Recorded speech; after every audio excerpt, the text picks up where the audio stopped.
That's why the United States has rejected it, Great Britain has rejected it, virtually every European country has rejected it, virtually every Israeli has rejected it. What a wasted opportunity.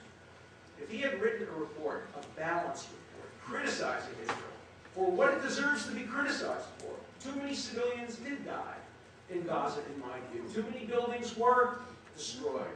I think you can make a case that proportionality should be defined more narrowly than the way it was defined by the rules of engagement. But nobody will listen to you when you say that Israel set out willfully and deliberately to kill civilians. That's when people close their ears. That's when people know there's no credibility to this report. And that's why this report is such a shame and such a missed opportunity. And I'm so sorry you're not here, Judge Goldstone, to listen to a critique. Thank you.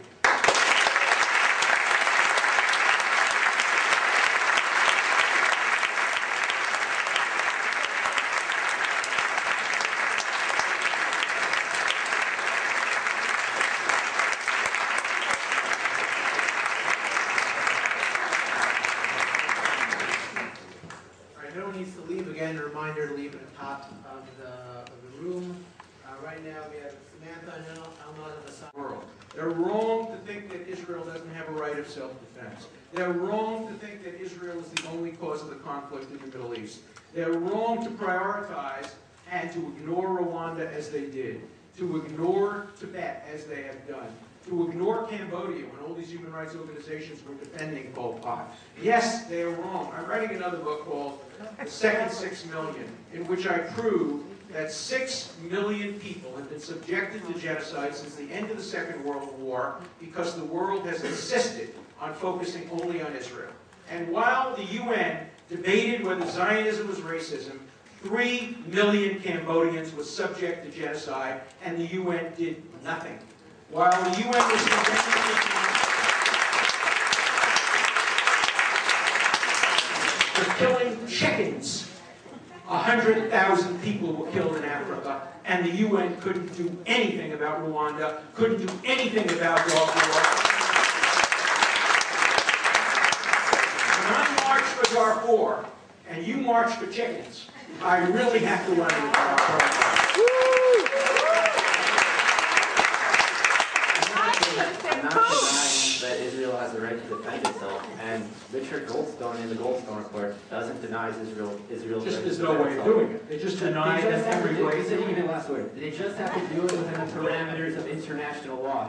You can't drop white phosphorus on a hospital and UNRWA facility and expect to get away with it. There are going to be people to criticize you because you violate international law. And dropping white phosphorus on a hospital, do you think that's a war crime? I was one of the first people to criticize. You're picking on the wrong guy. I was one of the first people to criticize. I said you get the word, but I get the response. Israel. I was one of the first to criticize Israel for using white phosphorus. I was one of the first to criticize Israel and Lebanon for dropping the bombs that leaves little pellets at the end of the war. There is much to criticize. I would even criticize Israel for killing the chickens. But you've got to do it in order. The worst first. The International Criminal Court can't prosecute chicken killers before it prosecutes mass murderers. And that's what it's doing. In China, in Tibet, they're not killing chickens. They're killing dissenters. In Iran, they're not killing chickens. They're killing dissenters. In Africa, they are killing dissenters. And until human rights organizations get their priorities right, you're not going to get people to want to focus. See, the real problem is organizations like the one that I have supported for years and the one that you defend make it harder for people like me to criticize Israel for the white phosphorus, to criticize Israel for the dropping of flechettes and bomblets and all of those things, which I criticize Israel for disproportionality. Why? Because I don't want you to misunderstand that criticism as being part of the critique that Israel is the worst human rights offender in the world. And that's what's wrong with the way in which the criticism is made. If Israel were criticized in proportion to its wrongs, I'd be the first guy standing on the barricades complaining. If I lived in Israel, I'd be a member of B'Tselem. I'd be criticizing Israel because my country, whatever country I live in, I hold to a double standard. I hold to America to a higher standard. But you have no right to hold Israel to a higher standard unless you're an Israeli. You have no right to hold Israel to a higher standard if you're the UN, or if you're France, or if you're Vatican. Have terrible records on some of these other human rights issues. I mean, international law has been developed over decades to prevent acts of barbarism post-Holocaust. And the reason you're trying to change international law is because Israel isn't abiding by the current standards of international law. So therefore, the whole system needs to be thrown out so Israel can continue committing these atrocities legally. The reason the whole system has to be changed is that the system was based on conventional warfare. And you can't use, as Oliver Wendell Holmes once said, there must be better reasons for law than that it was developed in the time of King Henry VIII. I'm paraphrasing. These laws are irrelevant to how asymmetrical warfare is fought. We need new rules. We need rules that tell Israel what it can do so that they can comply with international law. You're not being helpful. You're telling Israel it can't do this, it can't do that. Yes, it can defend itself, as long as it doesn't use targeted killings, it doesn't use commando raids, it doesn't use the Air Force, it doesn't use boycotts, it doesn't use anything. What you're saying is they can't defend themselves. Come up with a situation, come up with a set of rules that are realistic.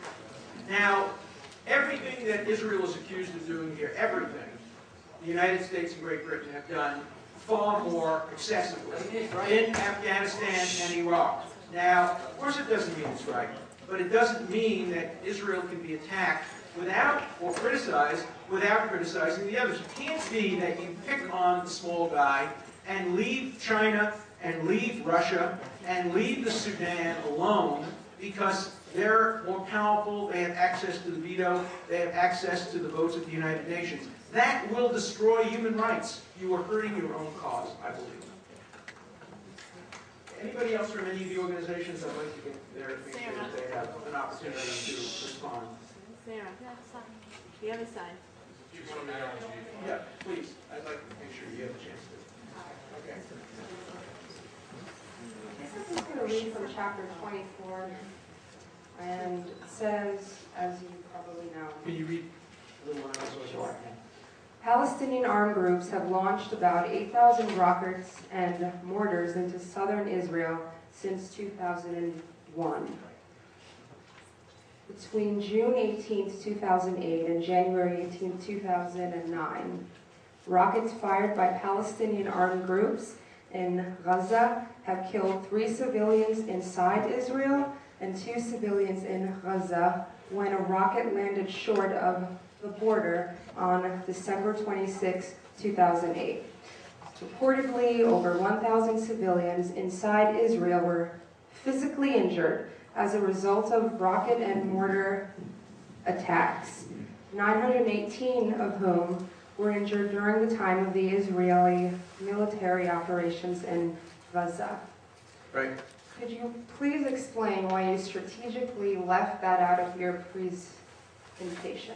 Well, because it virtually gets no play at all. What they say is, yes, they acknowledge that there were rockets fired. They point to the small number of Israeli civilians killed as if that were relevant to proportionality. It's not. Proportionality requires that you take military action proportional to the risk. Remember, too, it's very important to note this. Israel builds shelters at enormous cost for every one of its citizens. Hamas has refused to build shelters. It only builds shelters for its leaders.